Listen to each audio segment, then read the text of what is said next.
अस्सलामुअलैकुम। आओ बच्चों, आज मैं आप लोगों को एक कहानी सुनाती हूँ। कहानी है जंगल की शहज़ादी लैला की।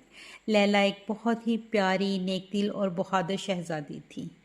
वो जंगल में बहुत ही प्यार से रहती थी, सारे जानवरों के साथ बहुत प्यार मोहब्बत से रहती थी।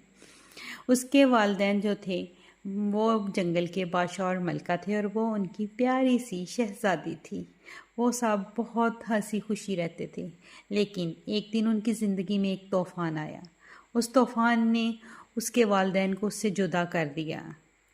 शहज़ादी बेचारी अकेली रह गई। लेकिन वो अकेली नहीं थी, उसके साथ थे उसके प्यारे से दोस्त जंगल के जानवर, जिनमें हिरन ने उसे दौड़ना सिखाया और बंदर ने उसको भागना सिखाया, उछलना कूदना सिखाया और तोते ने उसको गाना सिखाया। सब प्यार से रहने लगे। एक दिन उसको अपनी पहचान मिल गई।